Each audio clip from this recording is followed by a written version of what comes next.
أصحابه والتابعين نهجا أما بعد فأعوذ بالله من الشيطان الرجيم بسم الله الرحمن الرحيم قال الله تعالى وتبارك في الكلامه المجيد قل لا أسألكم عليه أجرا إلا المودة في القربى وقال الله تعالى في مقام آخر في شان حبيبه إن الله وملائكته يصلون على النبي یا ایھا الذین آمنوا صلوا علیہ وسلموا تسلیما۔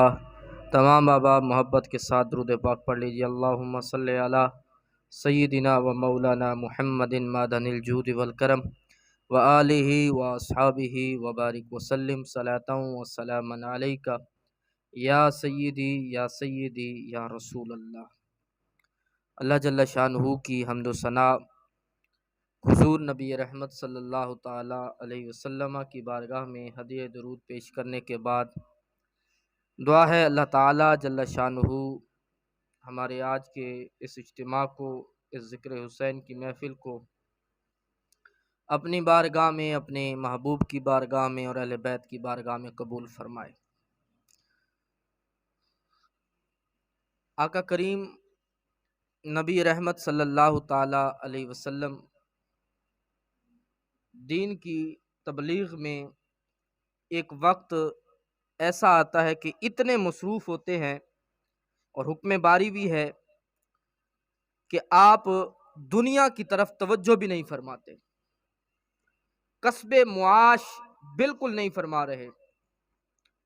صحابہ کرام علیہم رضوان نے جب یہ انداز حضور کا دیکھا تو صحابہ نے آپس میں مشورہ کیا کہ اللہ کے نبی علیہ الصلوۃ والسلام اب دنیا کی جانب توجہ نہیں فرماتے اور کسب معاش کی طرف آپ کا بالکل دھیان نہیں ہے، صبح و شام دن رات تبلیغ دین کے علاوہ کوئی اور مقصد اور کوئی اور کام نہیں ہے۔ ہر شخص کی ضروریات ہوتی ہیں، کیوں نہ ہم کچھ ضرورت کی اشیاء وہ آقا کریم علیہ السلام کی بارگاہ میں پیش کریں۔ صحابہ نے ایک بڑی چادر لی اور اس چادر میں جس صحابی کے پاس جو ہو سکتا تھا، کوئی غلہ لے آیا، کوئی اناج لے آیا، کوئی گھی لے آیا، جو جس سے ہو سکتا تھا، اپنے اپنے انداز سے اپنی اپنی محبت کے ساتھ وہ سارے وہاں جمع کرنا شروع ہو جاتے ہیں اور اس بڑی سی چادر میں جمع کر کے ایک بڑی گٹھڑی بن جاتی ہے۔ وہ گٹھڑی بنا کر اسے جمع کر کے صحابہ کو کچھ اندازہ تھا کہ شاید حضور یہ قبول نہ فرمائیں، ساتھ سفارش کے طور پر حضور کے چچا حضرت عباس کو بھی ساتھ ملا لیا اور ان کو کہا کہ آپ ہماری سفارش کریں اور حضور سے کہیں کہ یہ قبول فرما لیں۔ صحابہ کرام اب وہ گٹھڑی لے کر محبوب علیہ السلام کی بارگاہ میں حاضر ہوئے اور وہ سارا سامان لے کے آئے اور عرض کیا، یا رسول اللہ صلی اللہ علیہ وسلم آپ دین کے لیے مصروف رہتے ہیں، دنیا کی جانب توجہ نہیں فرماتے، ہم نے سوچا ہے کہ ہم کچھ آپ کی بارگاہ میں نظر کریں، کچھ پیش کریں، اسے قبول فرما لیجیے۔ محبوب علیہ الصلوۃ والسلام نے جیسا کہ صحابہ کا گمان تھا، حضور نے وہ قبول کرنے سے انکار فرما دیا۔ حالانکہ ویسے کوئی حضور کو تحفہ دیتا تو آقا کریم قبول فرماتے تھے، لیکن یہاں بات الگ تھی، کیونکہ یہاں بات دین کی تبلیغ کی آ رہی تھی اور دین کی تبلیغ کے بدلے میں صحابہ دے رہے تھے، اس لیے محبوب علیہ السلام نے فرمایا کہ میں قبول نہیں کرتا۔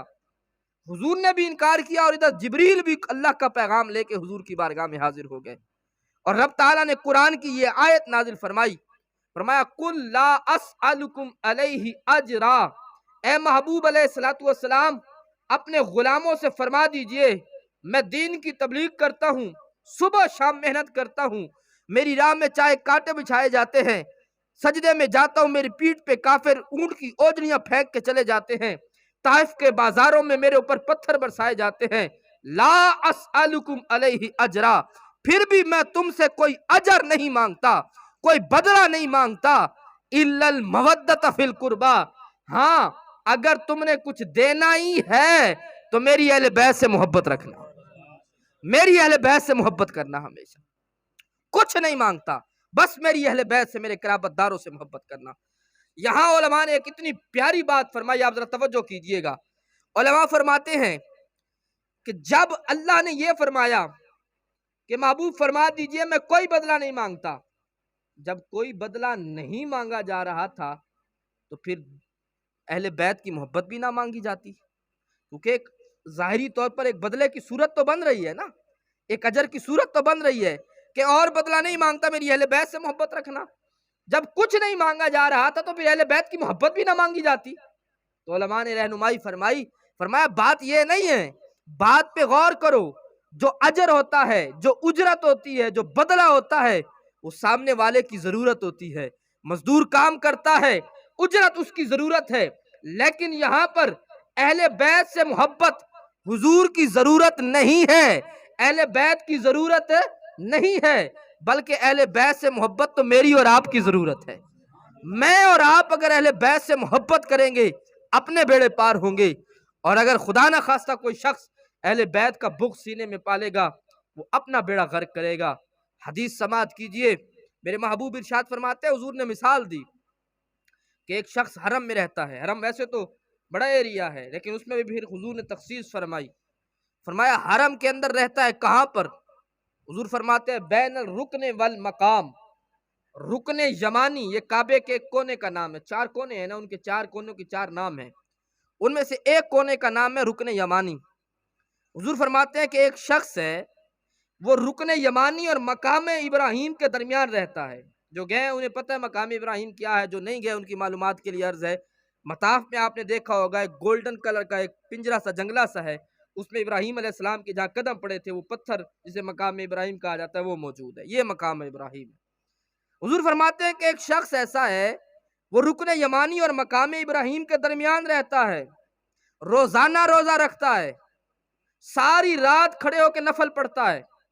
اندازہ کر سکتے ہیں کتنا نیک ہے وہ شخص، بظاہر کعبے میں رہتا ہے، روزانہ روزے سے ہے، ساری رات کھڑے ہو کے نفل بھی پڑھتا ہے، مقام ابراہیم کے قرب میں بھی ہے، کعبے کے قرب میں بھی ہے، لیکن حضور فرماتے ہیں پھر وہ مرتا ہے اس حال میں کہ اس کے دل میں آل محمد کا بغض ہوتا ہے، فرمایا سیدھا جہنم میں جائے گا، اس کا کوئی اور راستہ نہیں ہے۔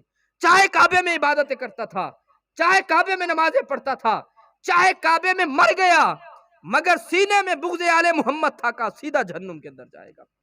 اہل بیت کی محبت کتنی ضروری ہے، کتنی لازم ہے، اندازہ کیجئے کہ اہل بیت کی محبت کے بغیر ایمان کبھی بھی کامل نہیں ہو سکتا۔ لازم ہے اہل بیت کی محبت۔ میرے محبوب علیہ السلام نے 2 چیزوں کا ذکر حدیث کے اندر فرمایا۔ آقا کریم علیہ السلام فرماتے ہیں، انہوں نے فرمایا میں 2 چیزیں بھاری تمہارے اندر چھوڑ کے جا رہا ہوں، ان کو مضبوطی سے تھام لو، لن تدلوا بعدی، تم ان کو مضبوطی سے پکڑ لو، میرے بعد کبھی بھی گمراہ نہیں ہوگے۔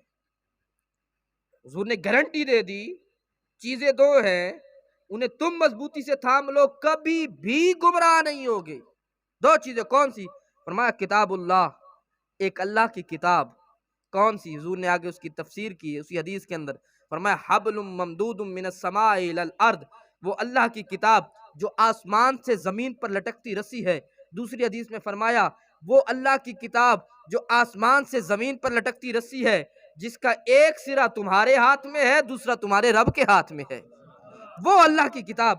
فرمایا ایک وہ تم میں چھوڑ کے جا رہا ہوں، اسے مضبوطی سے تھام لو، اور دوسرا فرمایا وَإِطْرَةُ أَهْلِ بَيْتِي، دوسری اپنی اہل بیت کی محبت چھوڑ کے جا رہا ہوں۔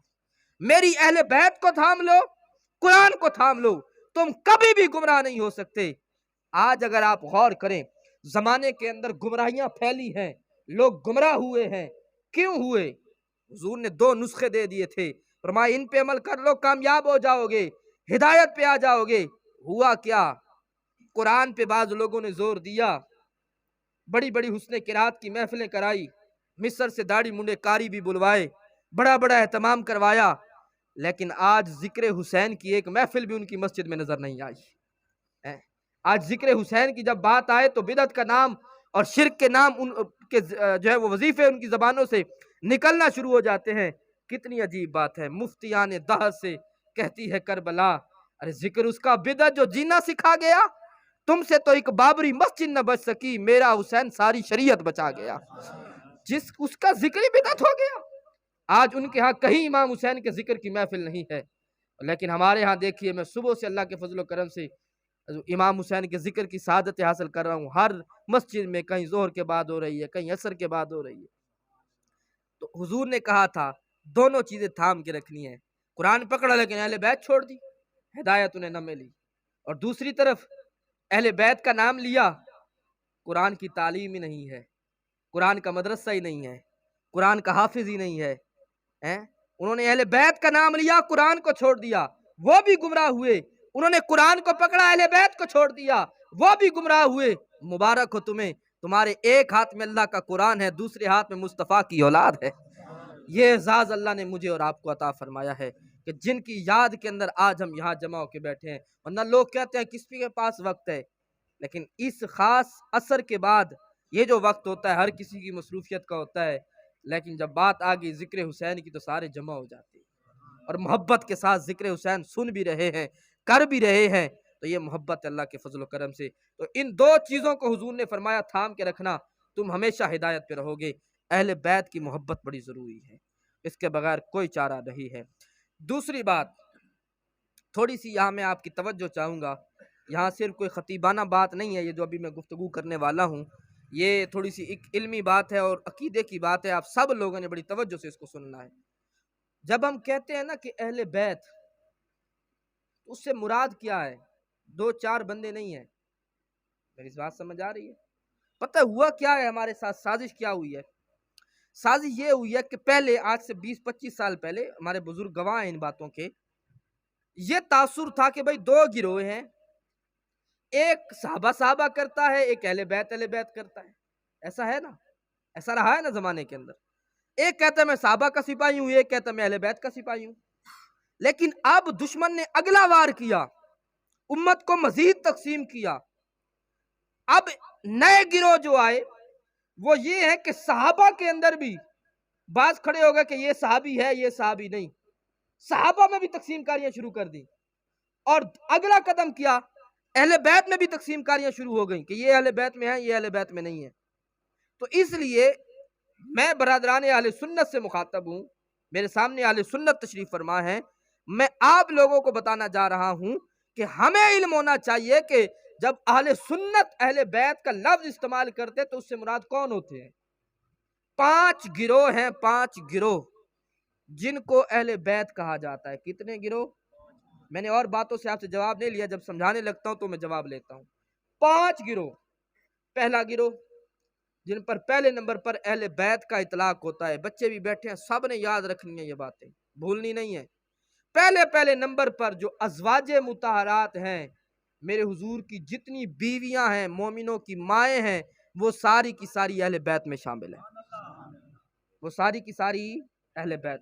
اب کوئی کہے میں اہل بیت کا ماننے والا ہوں اور حضرت عائشہ پہ تبرہ کرے تو کہاں کہ اہل بیت کا چاہنے والا ہے؟ اس کا کیا تعلق ہے اہل بیت کے ساتھ؟ دوسرے نمبر پر اہل بیت کا اطلاق ان پر ہوتا ہے جن کو میرے محبوب علیہ السلام نے اپنی چادر میں لیا اور اللہ کے حضور دعا کی، اے اللہ یہ میری اہل بیت میں ہیں، میں ان سے محبت کرتا ہوں، تو بھی ان سے محبت فرما، جو ان سے محبت کرے تو ان سے بھی محبت فرما۔ وہ کون ہیں؟ جنہیں ہم 5 تن پاک کہتے ہیں۔ میرے حضور کے علاوہ مولا علی، سیدہ خاتون جنت، امام حسن، امام حسین رضی اللہ تعالی عنہم اجمعین، یہ بھی اہل بیت میں شامل ہیں۔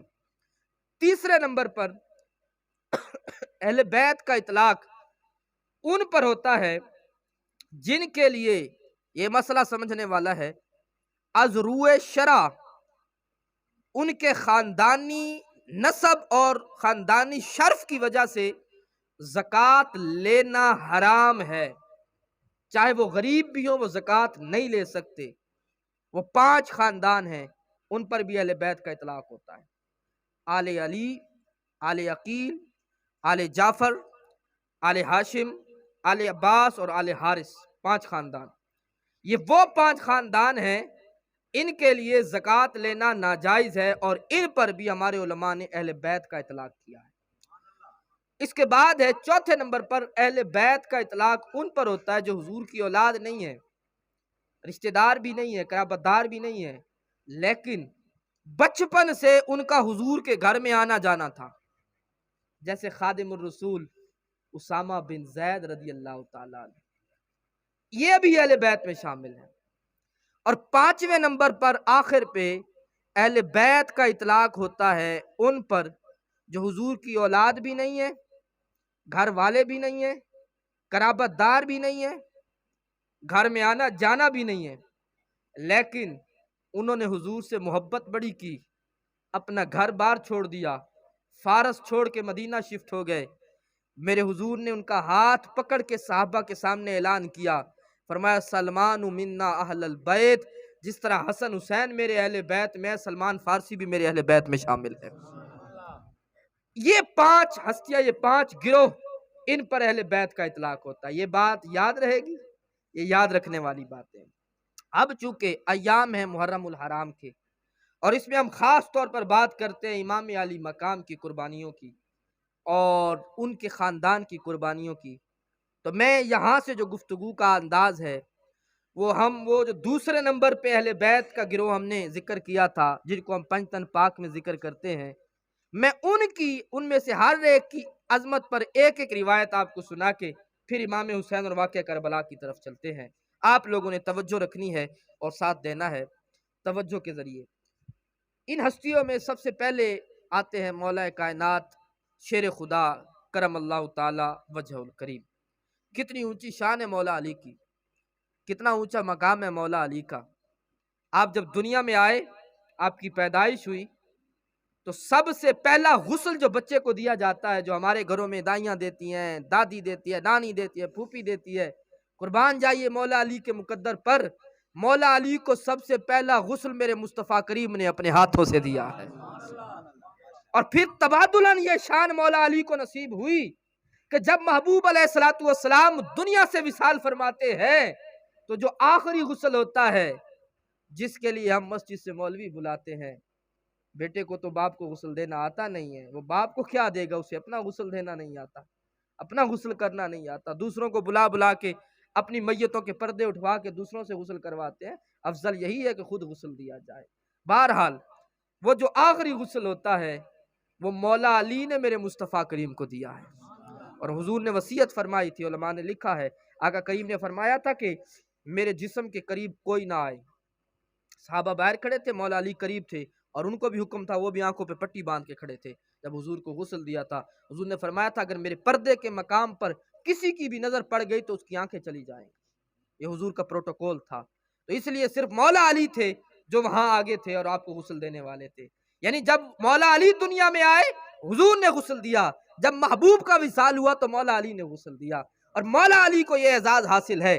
میرے محبوب صحابہ کو بھائی بھائی بنا رہے ہیں، ادھر سے انصاری کو اٹھایا، ادھر سے مہاجر کو، تو اس کا بھائی ہے، تو اس کا بھائی ہے، اٹھے انصاری، اٹھے مہاجر، تو اس کا بھائی ہے، تو اس کا بھائی۔ اب مجلس میں موجود ایک ایک بندے کو دیکھا جا رہا ہے، لیکن جب مولا علی پہ نظر آتی ہے حضور ادھر منہ کر جاتے ہیں، علی کو نہیں اٹھاتے، کسی کا بھائی نہیں بناتے۔ اب ایک امتیازی سلوک ہوتا ہے تو محسوس تو ہوتا ہے نا کہ سب کو کسی نہ کسی کا بھائی بنایا جا رہا ہے، مجھے کسی کا بھائی نہیں بنایا۔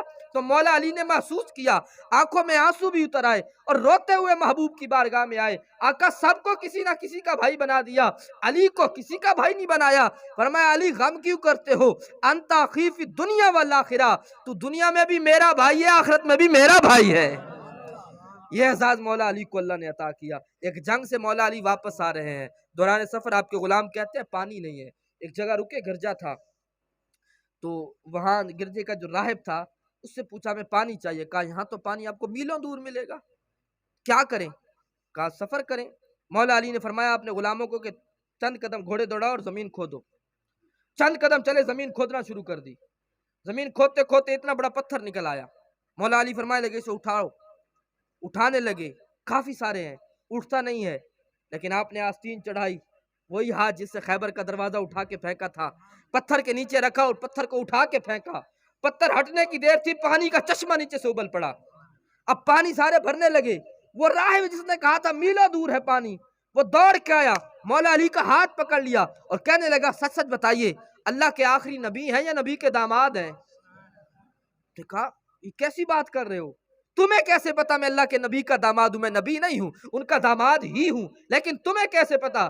کہا ہمارے بزرگوں نے ہمیں بتایا، ہماری کتابوں میں آیا کہ ہمارا یہ جو گرجا ہے اس کے پاس ایک چشمہ ہے جو یا تو آخری نبی آ کے نکالے گا یا اس کا داماد آ کے نکالے گا۔ مولا علی کی آنکھوں میں آنسو آ گئے اور رو کے اللہ کی بارگاہ میں کہنے لگے مالک تیرا شکر ہے تو نے علی کو پہلے سے یاد رکھا ہوا ہے۔ یہ مولا علی ہے، خدا کی قسم میں مولا علی کی عظمتوں پہ بیان کروں ابھی بڑا مواد میرے ذہن میں ہے، تھوڑا سا علم ہے، لیکن میرے پاس بیان کرنے کو میٹیریل بہت سا ہے، مواد بہت سا ہے، لیکن کیا کروں میرا موضوع آگے اور بھی بہت سا رہتا ہے۔ چلیے ذرا آگے بڑھتے ہیں۔ اس اہل بیت کے گروہ کے اندر ایک اور ہستی ہے، تھوڑی توجہ چاہیے آپ کی، نام جب بھی لیا کریں سر جھکا کے، عزت کے ساتھ، ادب کے ساتھ، تعظیم کے ساتھ۔ پہلا مشورہ ہے مردوں کی محفل میں ہو سکے تو نام ہی نہ لے، ضرورت ہو تو کبھی کبھار ضرورت کے تحت نام لیا جائے۔ میرے حضور کی شہزادی سیدہ نساء العالمین سیدہ خاتون جنت بی بی فاطمہ الزہرا رضی اللہ تعالی عنہا، ہمارے بزرگوں نے بڑے ادب سکھائے ہمیں۔ اعلیٰ حضرت امام عشق و محبت الشاہ امام احمد رضا کے لخت جگر حجت الاسلام حامد رضا خان، آپ بیٹھے تھے، ایک شخص آیا، کہا حضور کی بیٹیوں کے نام بتائیں۔ آپ اٹھے اندر چلے گئے اپنے مکان میں، واپس آئے، اسے کہا یہ شہزادیوں کے نام ہیں۔ وہ اٹھا اور جاتے ہوئے آپ کے مرید شاگرد کو پکڑ کے ساتھ لے گیا اور کہنے لگا آپ کا کیسا استاد ہے، کیسا پیر ہے، اتنا بڑا محدث مشہور ہے، اتنا بڑا مفتی مشہور ہے، انہیں تو حضور کی بیٹیوں کے 4 نام ہی نہیں آتے۔ میں نے سوال کیا تو یہ اندر کتاب سے دیکھنے چلے گئے اور دیکھ کے مجھے 4 نام بتائے ہیں۔ مرید بھی تھوڑا سا پریشان ہوا اور آ کے حضرت سے سوال کیا کہ حضور وہ شخص یہ اعتراض کر کے گیا ہے، آپ کیا فرماتے ہیں؟ سنیے، حجت الاسلام فرمانے لگے بات یہ ہے، جب اس نے سوال کیا میرا وضو نہیں تھا، میں نے آقا کی شہزادیوں کا جب بھی نام لیا ہے وضو سے ہی لیا ہے، میں نے کبھی بغیر وضو کے حضور کی بیٹیوں کا نام نہیں لیا، تو ادب سے نام لیا جائے۔ سیدہ خاتون جنت کو اللہ نے بڑی شان عطا کی۔ میں ایک روایت سنا کے ذرا آگے بڑھتا ہوں۔ حضرت سیدنا عثمان غنی رضی اللہ تعالیٰ عنہ نے صحابہ کی دعوت کی، محبوب تشریف لائے، عثمان غنی نے حضور کے قدم گرے اور قدم قدم کے بدلے میں ایک ایک غلام آزاد کرنے کا ارادہ کیا کہ جتنے قدم حضور چل کے میرے گھر آئیں گے میں اتنے غلام آزاد کروں گا۔ یہ آمد کی خوشی تھی۔ جب حضور آئے بہترین کھانا کھلایا، آقا کریم خوش ہوئے۔ اچھا یوں ہوتا ہے نا کہ مثال دے رہا ہوں کہ ہم اگر اپنے پیر صاحب کے ساتھ اور پیر بھائیوں کے ہمراہ کسی پیر بھائی کے گھر جائیں کھانے کی دعوت پہ، پیر بھائی بھی ہوں پیر صاحب بھی ہوں، اچھا مزہ ماحول اچھا لگا، کھانے کی دعوت ہوئی، دل میں آتا ہے یار کبھی میں بھی ایسے پیر صاحب کی دعوت کروں، ایسے پیر بھائی سارے میرے گھر آئیں۔ تو مولا علی کے دل میں بھی آیا کبھی میں بھی اپنے مرشد کی ایسے دعوت کروں، یہ ابو بکر یہ عمر یہ سارے پیر بھائی ایسے میرے گھر آئیں۔ دل میں آیا، فوراً ساتھ دوسری بات آئی، علی تیرے گھر میں تو کئی دن تک چولہا نہیں جلتا، کیسے دعوت ہوگی؟ جب گھر آئے افسردگی ہے چہرے پہ، سیدہ پاک جان گئے کیا معاملہ ہے، کہا علی بتائیے کیا مسئلہ ہے، ساری بات کہی کہ یہ بات ہے، کہا غمزدہ کیوں ہوتے ہیں، جائیے اب بابا جان کو دعوت دیجئے، میں جانوں میرا خدا جانے۔ اعتقاد تو دیکھیے نا اللہ کی ذات پہ کتنا پختہ عقیدہ ہے، خدا کی قسم، کہا جائیے میں جانوں میرا خدا جانے۔ حضور کو دعوت دی، دعوت قبول کی محبوب علیہ السلام نے۔ اب حضور کی عادت کریمہ تھی، صحابہ بھی جانتے تھے، جب کسی دعوت پہ جاتے اکیلے نہیں جاتے تھے، مجلس میں جتنے صحابہ ہوتے سب کو لے جاتے۔ اب جس وقت مولا علی کے گھر دعوت ہے، اتفاق سے باہر سے کچھ صحابہ بھی آئے ہیں، تعداد بڑی ہو گئی، حضور نے سب کو کہا آؤ بھائی علی کے گھر دعوت ہے، سارے چل پڑے۔ اب جس وقت آئے آپ تصور کر سکتے ہیں، مولا علی کے گھر پہنچے، صحابہ بھی حضور بھی، لیکن جس وقت پہنچے ابھی تک ہنڈیا چولہے کے اوپر چڑھی ہی نہیں ہے، کھانے بنانے کی تیاری شروع نہیں ہوئی، مہمان گھر میں آ چکے ہیں۔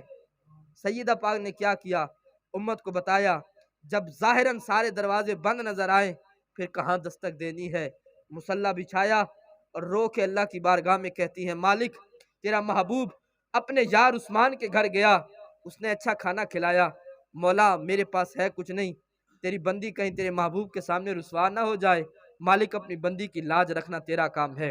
اعتقاد پختہ یقین کے ساتھ دعا کی، سر سجدے سے اٹھایا اور یقین کامل کے ساتھ اپنی ہنڈیا کا ڈھکن اٹھایا، اس میں کھانا موجود تھا، کھانا پیش کیا، سب نے کھایا۔ اب اور خوبصورت منظر ہے، میں اور آپ کھانا کھا رہے ہیں، ہمیں پتہ ہے ہم چاول کھا رہے ہیں، ہم دال کھا رہے ہیں، گوشت ہے تو جی چکن ہے، اس میں کیا کہتے ہیں مٹن ہے، کیا ہے پتہ چل جاتا ہے نا بھائی، سبزی ہے کیا ہے۔ صحابہ کہتے ہیں ہم کھا بھی رہے ہیں لیکن ہمیں پتہ بھی نہیں چل رہا کیا کھا رہے ہیں، نہ ہمیں سبزی لگے نہ گوشت لگے، لیکن ہر لقمے پہ مزہ الگ الگ آئے، ایک دوسرے کو دیکھ کے یہ کیا ہے؟ حضور تو جان گیا کہ معاملہ کیا ہے۔ محبوب علیہ السلام نے سوال کیا صحابہ کھانا کیسا ہے؟ عرض کیا حضور کھانا لذیذ، ایسا تو کھانا دور کی بات ہے، ہم نے تو کبھی خواب میں بھی نہیں سوچا تھا ایسا کھانا۔ حضور نے فرمایا جانتے ہو کہاں سے آیا ہے؟ عرض کیا نہیں آقا۔ فرمایا میری بطول کی دعا سے اللہ نے جنت سے تمہارے لیے بھیجا ہے۔ اچھا حضرت عثمان غنی کی دعوت کی دو خاص چیزیں تھی، ایک اچھا کھانا تھا، ایک قدم قدم کے بدلے غلام آزاد کرنا تھا۔ کھانا تو کھلا چکی سیدہ، اب غلام آزاد کرنے کی باری رہتی تھی۔ اب سیدہ نے کیا کیا؟ دوبارہ مصلی بچھایا اور اللہ کی بارگاہ میں دعا کی، مالک تیرا محبوب اپنے یار عثمان کے گھر گیا، قدم قدم پہ کے بدلے غلام آزاد ہوئے، مولا میرے پاس اتنی استطاعت نہیں کہ غلام آزاد کر سکوں، لیکن مالک دعا کرتی ہوں تیرا یار جتنے قدم چل کے میرے گھر آیا ہے، ہر قدم کے بدلے غلاموں کو جہنم سے آزاد فرما دے۔ اور پھر حضور نے صحابہ کو مبارکباد دی، فرمایا میری شہزادی کی دعا پر میرے ایک ایک قدم کے بدلے میں ایک ایک ہزار وہ جہنمی جن پر جہنم لازم ہو چکا تھا، اللہ نے ان کو جہنم سے آزاد فرما دیا ہے۔ نعرہ تکبیر، نعرہ رسالت، نعرہ خلافت، نعرہ حیدری، شہادت حضرت امام حسین علیہ السلام۔ یہ شان ہے سیدہ پاک کی، قیامت کے دن ندا ہوگی، اللہ اللہ۔ حضور فرماتے ہیں آواز دی جائے گی اہل محشر اپنی نگاہوں کو جھکا لو، محمد عربی کی شہزادی 70,000 حوروں کے جھرمٹ میں گزرنے والی ہے۔ کیا شان ہے میرے رسول کی شہزادی۔ ذرا آگے بڑھیے، حسنین کریمین کی بات کیجئے، اللہ اکبر۔ صحابی رسول ہے حضرت سیدنا اسامہ ابن حضرت سیدنا حذیفہ ابن یمان رضی اللہ تعالی عنہ۔ حذیفہ بن یمان کہتے ہیں کہ میرا ارادہ ہوا کہ میں حضور کی بارگاہ میں جاؤں، گھر تھوڑا دور ہوگا۔ اپنی ماں کو عرض کیا کہ امی جان توجہ کریں گے، کیا حدیث ہے یار۔ یہ ہوتا ہے نا کہ کچھ کلام ایسے ہوتے ہیں کہ جن میں لطف ایسا ہوتا ہے، بندہ جب بھی بیان کرے ان کا الگ ہی سرور ہوتا ہے۔ کلام اللہ ہے نا، اللہ کا کلام۔ ہم ہر سال تراویح میں سنتے، کبھی ایسا نہیں ہوا امام صاحب کو کہا کہ یار ہر سال تو سنتے، اس بار کچھ اور سنا دو۔ نہیں، کلام اللہ کا لطف الگ ہے، اسی طریقے سے کلام مصطفیٰ کا لطف بھی الگ ہے، اور یہ حدیث جب بھی بیان کرو اس کا الگ لطف ہے۔ حضرت حذیفہ بن یمان اپنی ماں سے اجازت مانگتے ہیں، امی جان اجازت دیں، میں جا رہا ہوں حضور کے پاس، آپ کے لیے مغفرت کی دعا کراؤں گا۔ ماں کو کہا وہاں جا کر آپ کے لیے مغفرت کی دعا کراؤں گا۔ ماں نے کہا ٹھیک ہے۔ کہتے ہیں میں آیا، میں نے مغرب حضور کے پیچھے پڑھی، لیکن ملاقات نہ ہو سکی، حضور فوراً حجر مبارک میں تشریف لے گئے۔ میں رک گیا، میں نے عشاء حضور کے پیچھے پڑھی۔ جب عشاء پڑھی تو آقا نے فرض پڑھائے اور پھر ایک جانب چل پڑے۔ کہتے میں بھی پیچھے پیچھے چل پڑا، میرے قدموں کی جب آواز بلند ہوئی، محبوب علیہ السلام نے میری آواز سنی، حضور نے محسوس کیا کوئی پیچھے آ رہا ہے۔ حضور تھوڑے مڑے اور فرمایا من ہاذا، کون ہے؟ اہذا حذیفہ، تو کیا میرے پیچھے حذیفہ آ رہا ہے؟ قلت نعم یا رسول اللہ، میں نے عرض کہا جی یا رسول اللہ میں حذیفہ ہوں۔ حضور نے فرمایا ما حاجتک، غفر اللہ لک ولامک، حذیفہ بتا تیری کیا حاجت ہے، اللہ تیری بھی مغفرت کرے، تیری ماں کی بھی مغفرت کرے۔ کہ جو حاجت میں سینے میں لے کے آیا، میں تو صرف ماں کا سوچ کے آیا تھا، اور وہاں تو انہوں نے فرما دیا تیری ماں کی بھی مغفرت کرے، تیری بھی مغفرت کرے۔ اللہ اکبر۔ تو وہ کہتے میری کام تو ہو گیا، میں چپ ہو گیا کہ کیا کہوں، جو کہنے آیا تھا وہ تو ہو گیا۔ کہتے میں چپ ہوا، حضور کلام فرمانا شروع ہوئے۔ محبوب فرمانے لگے حذیفہ یہاں ایک فرشتہ ہے جو آج سے پہلے زمین پہ کبھی نہیں آیا، آج آیا ہے، اس نے اللہ سے اجازت مانگی ہے، مالک مجھے اجازت دے میں جا کے تیرے محبوب کو سلام کر رہا ہوں۔ رب نے کہا جا سلام کرا، ایسے نہ جا، ساتھ تحفہ بھی لیتا چلا جا۔ وہ تحفہ لایا، اللہ کا پیغام لایا۔ رب فرماتا ہے محبوب ہم نے آپ کی بیٹی فاطمہ کو جنتی عورتوں کا سردار بنا دیا ہے، اور ان کے دونوں شہزادوں کو جنتی جوانوں کا سردار بنا دیا ہے، ان کو جنتی جوانوں کا امام بنا دیا ہے۔ وہ حسن حسین حضور خطبہ دے، سامنے سے آنے لگے۔ آقا کریم جمعے کا خطبہ ہے، چھوٹی سی عمر ہے حسنین کریمین کی، چلتے ہیں گر جاتے ہیں، چلتے ہیں گر جاتے ہیں، حضور خطبہ چھوڑ دیتے ہیں، جا کے شہزادوں کو اٹھا کے اپنے پاس بٹھا لیتے ہیں۔ وہ شان والے حسنین کریمین، اور بالخصوص امام عالی مقام کی اگر آج آپ بات کریں، امام حسین رضی اللہ تعالیٰ عنہ کی، جو دنیا میں جلوہ گر ہوئے، ولادت کے ساتھ ساتھ شہادت کا پیغام دیا گیا کہ ان کو شہید کر دیا جائے گا، مگر ان کی پرورش کی گئی، تربیت کی گئی۔ آج کا نظام نہیں ہے، ہم نے اپنے بچوں سے تربیت سے نظریں ہٹا لی ہیں، ان کے ہاتھوں میں موبائل دے دیا، دیکھ تو پھرے جو کچھ دیکھنا ہے۔ ماں کو فرصت نہیں ہے بچوں کو سنبھالنے کے لیے، باپ کے پاس وقت نہیں ہے بچوں کو تربیت کے لیے۔ بچپن سے تیار کیا جاتا تھا۔ میاں کا امام حسین نے حسنین کریمین کو کیسے تیار کیا؟ اپنے بچوں کو جنگوں کے لیے تیار کرتے۔ حضور تشریف لائے ایک دن گھر میں، شہزادے، چھوٹی سی عمر ہے دونوں شہزادوں کی، اتنی بڑی عمر نہیں ہے، بیٹھے ہیں۔ محبوب علیہ السلام نے دیکھا تو حضور کا دل کیا انہیں تیاری کرائی جائے۔ محبوب نے کہا حسن حسین ذرا اٹھو نا، آج تمہاری کشتی کراتے ہیں۔ یہ فیض اویسی صاحب نے اپنی کتاب کے اندر یہ واقعہ لکھا، تمہاری کشتی کراتے ہیں۔ دونوں شہزادے اٹھے، کشتی شروع ہو گئی۔ آقا کریم کیا فرمانے لگے؟ امام حسن بھی تھے اور امام حسین بھی۔ حضور امام حسن کو طریقہ بتاتے، جیسے استاد داؤ سکھاتا ہے نا، ایسے بازو پکڑو، یوں ٹانگ کرو، یوں کرو، تو حضور امام حسن کو بتائے جا رہے ہیں، حسن ذرا ایسے کرو، حسن ذرا ایسے کرو۔ سیدہ پاک عرض کرنے لگی، یا رسول اللہ، حسن عمر میں بڑا ہے، حسین چھوٹے ہیں، حق حسین کا بنتا ہے، وہ چھوٹا ہے، کمزور ہے، آپ اسے داؤ بتائیں۔ آپ حسن کو بتائے جا رہے ہیں، وہ پہلے عمر میں بڑا ہے، تگڑا ہے، آپ ذرا کوئی اسے بھی بتا دے۔ حضور نے مسکرا کے فرمایا، فاطمہ تو نہیں دیکھ رہی، میں دیکھ رہا ہوں، حسن کو میں سکھا رہا ہوں، حسین کو جبریل بتا رہا ہے۔ تو ان کی تیاریاں تو بچپن سے ہی ہو گئی تھی میدان کربلا کے لیے، تیار کیا جا رہا تھا۔ اور جب وہ وقت آیا کہ جب حضرت امیر معاویہ کا وصال ہوا اور آپ کے وصال کے بعد یزید تخت پہ آیا، یہ وہ لمحات تھے کہ ان کی خبریں سارے صحابہ کو تھیں، ان کی خبریں اہل بیت نبوت کو تھیں، لیکن ہر کام کے لیے اللہ نے ایک اصول بنایا، ایک طریقہ بنایا، ایک وقت تک پہنچنے کے لیے۔ جب یزید تخت پہ آیا، اس نے بیعت کا مطالبہ کیا، بالخصوص 3 لوگوں سے۔ وہ جانتا تھا کہ یہ 3 لوگ میری بیعت کبھی نہیں کریں گے، اور اگر یہ 3 کر گئے تو میری سلطنت مضبوط ہو جائے گی۔ ایک عبداللہ ابن عمر، ایک عبداللہ ابن عباس، اور تیسرے حضرت امام حسین رضی اللہ تعالیٰ عنہ۔ اس نے بیعت کا مطالبہ کیا۔ امام حسین مکہ میں تھے، آپ وہاں سے مدینہ آ گئے، حالات آپ کو اچھے نہیں لگے، مدینہ آئے۔ آپ مدینہ پہنچے، آپ کے پاس خطوط آنا شروع ہو گئے کوفہ والوں کے، امام آپ آئیے، ہم آپ کے ہاتھ پہ بیعت کریں گے، یزید فاسق ہے، فاجر ہے، ہم اس کو چھوڑ دیں گے، آپ آئیے، آپ کے ہاتھ پہ بیعت کریں گے۔ اتنے خطوط آئے کہ امام کو وہاں سے آنے کا ارادہ کرنا پڑا، لیکن آنے سے پہلے آپ نے چچا زاد بھائی مسلم بن عقیل کو بھیج دیا، جاؤ حالات دیکھو۔ وہ آئے، کوفیوں نے کہا ہم تو آپ کے ساتھ ہیں، آپ کی بیعت کرتے ہیں۔ ایک دن میں ہزاروں کوفیوں نے امام مسلم بن عقیل کے ہاتھ پہ بیعت کی۔ مسلم بن عقیل خوش ہوئے کہ یہ ہمارے ساتھ ہیں۔ امام حسین کو خط لکھ دیا کہ آ جائیے، حالات اچھے ہیں۔ ادھر خط امام حسین کے پاس پہنچا، ادھر یزید کا پریشر آیا اور سارے کوفی بیعت سے مکر گئے، اور انہوں نے مسلم بن عقیل کی بیعت توڑ کر، اور انہی ظالموں میں سے بعض نے مسلم بن عقیل کو بھی شہید کر دیا۔ ادھر امام حسین تک جب خط پہنچا، آپ خط لے کر نکل پڑے کہ حالات اچھے، میں جا رہا ہوں۔ راستے میں پہنچے تو مسلم بن عقیل رضی اللہ تعالیٰ عنہ کی شہادت کی خبر مل گئی۔ اب مشورہ کیا کیا جائے؟ سب نے کہا پیچھے جاتے ہیں، بعض نے کہا آگے جاتے ہیں، لیکن امام نے کہا چلتے ہیں کربلا کی طرف۔